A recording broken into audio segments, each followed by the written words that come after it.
పెట్టుబడిదారు వర్గం అంతా కూడా భయపడి వీళ్ళ సమస్యలు మనం పరిష్కారం చేయకపోతే భవిష్యత్తులో నష్టానికి దారితీస్తుందని చెప్పి ఆ రోజే 8 గంటల పని విధానం, అలాగే కనీస వేతనాలు, ఉద్యోగ భద్రత, పిఎఫ్, ఈఎస్ఐ అన్నింటిని కూడా మనకి హక్కుగా సాధించుకున్నాం. కానీ ఈరోజు మళ్ళీ పాలకపక్షాలు మనం చూస్తూ ఉంటే ఏదైతే మనం పోరాడి సాధించుకున్న హక్కులు ఉన్నాయో వీటన్నిటిని కూడా పెట్టుబడిదారులకి, కాంట్రాక్టులకి మళ్ళీ కట్టబెట్టే కోసం ప్రయత్నం జరుగుతూ ఉంది. అందుకోసం మేడేని స్ఫూర్తిగా తీసుకుని మనం ఏదైతే మన హక్కులు ఉన్నాయో వాటన్నింటినీ పరిష్కరించేదానికోసం, భవిష్యత్తులో మన సమస్యను పరిష్కరించేదానికోసం కూడా మనందరం కూడా ఐక్యంగా ముందుకెళ్లాల్సిన అవసరం ఉంది. ఇట్లా భవిష్యత్తులో మనందరం కూడా కలిసికట్టుగా మన సమస్యను పరిష్కరించేదానికోసం ముందుకెళ్లాలని కోరుతూ, అలాగే ఈ సందర్భంగా మన సిఐటి అధ్యక్షులు ఎన్ఆర్ హనుమాన్ గారిని కూడా మాట్లాడుకుంటున్నాం.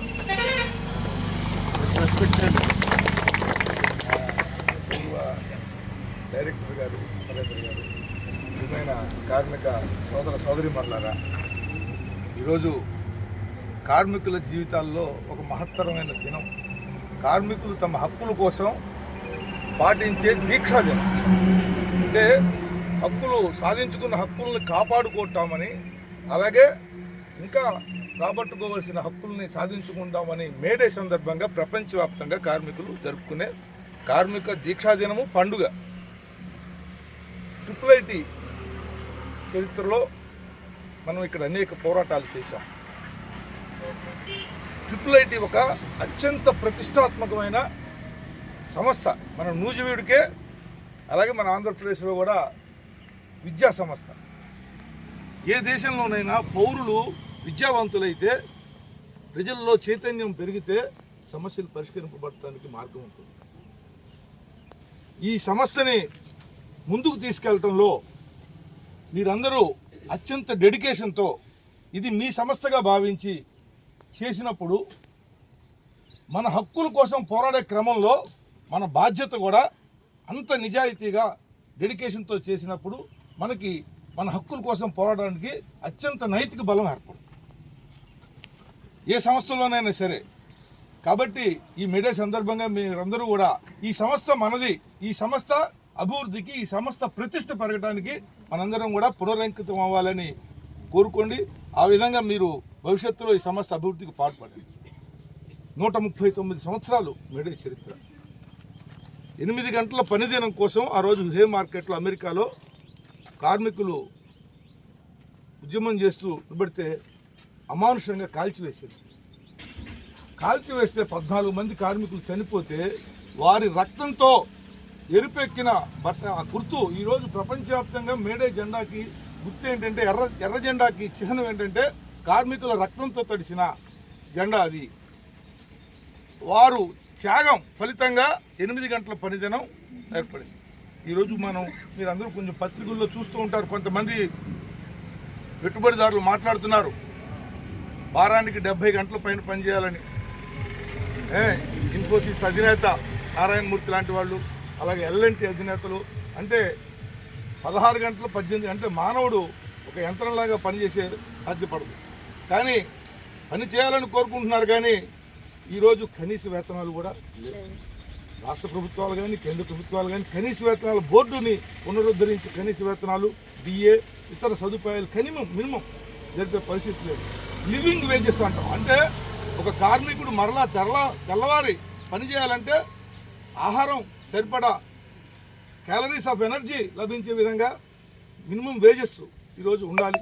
వాటి కోసం పోరాడాలి, మినిమం సౌకర్యాల కోసం పోరాడాలి. ఈ పోరాడే క్రమంలో ప్రపంచవ్యాప్తంగా దురదృష్టవశాత్తు ఏంటంటే కార్మికులు సాధించుకున్న హక్కుల్ని కాలరాయడానికి అనేక విధానాలు రూపొందించబడుతుంది.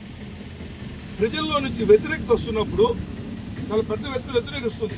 యూరోప్లో కానీ, అమెరికాలో కానీ, మన దేశంలో కానీ ఏం చేస్తున్నారంటే ప్రభుత్వాలు తమ వైఫల్యాలను కప్పిపుచ్చుకోవడానికి కారణాలు పెరుగుతున్న ధరలు, నిరుద్యోగ సమస్య, కార్మికుల హక్కులను పరిష్కరించలేకపోవడంలో చేయడానికి ప్రజల్ని విడదీసి, బ్రిటిష్ పాలకులు ఏ విధంగా విడదీసి పాలించారో ఈరోజు ప్రపంచంలోనూ దేశంలోనూ కూడా జరుగుతున్న ట్రెండు ప్రజలను విభజించి పాలించడానికి ఏ రకమైన సెన్సిటివ్ విషయాలు ఉంటాయో విశ్వాసాలు, నమ్మకాలు ప్రాతిపదికగా ఈరోజు మనం చూస్తున్నాం. ప్రజల్ని మత ప్రాతిపదిక మీద, కుల ప్రాతిపదిక మీద విభజించి ఇందువల్ల ఈ సమస్యలకు పరిష్కారం లేకపోతుంది. మన దేశంలో చూస్తున్నాం హిందూ ముస్లిం అంటే మతం ప్రజలను విభజించడం అంటే కార్మిక వర్గాన్ని ఇప్పుడు ట్రిపుల్ ఐటీలో అన్ని వర్గాలు, అన్ని కులాలు, అన్ని మతాలు ఒక మాత్రమే సమస్య. కార్మికుల్లో కులాల వారీగా, మతాల వారీగా మనం విభజింపబడితే మన నెత్తిన మనం. కాబట్టి కులాలకి, మతాలకి, ప్రాంతాలకి, దేశాలకి అతీతంగా ప్రపంచ కార్మికులారా ఏకం కండి అనే స్లోగన్ మేడే నాడు మనం ఇస్తాం.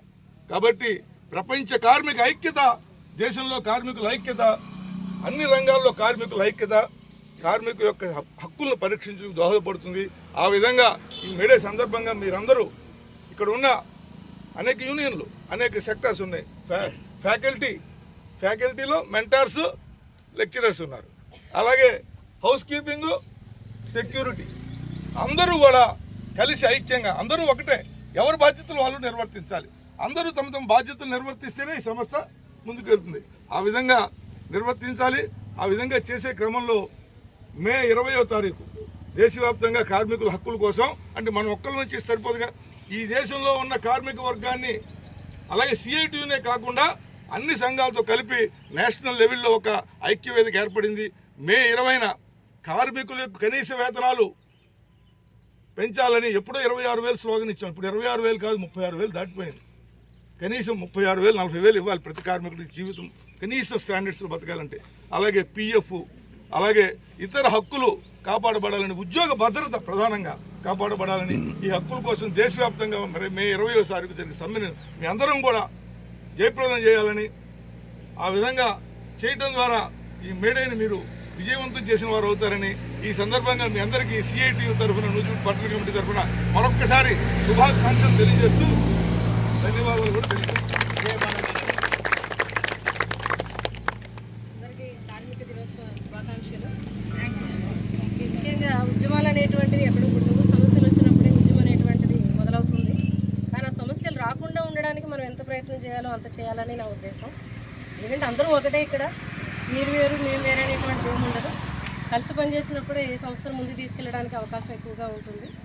ఇక్కడ మీరు అంతా పనిచేస్తున్నప్పుడు మేము చూస్తూ ఉంటాము, అది ఎంత కష్టంతో కూడి ఉన్నదో మాకు అర్థం తెలుసు.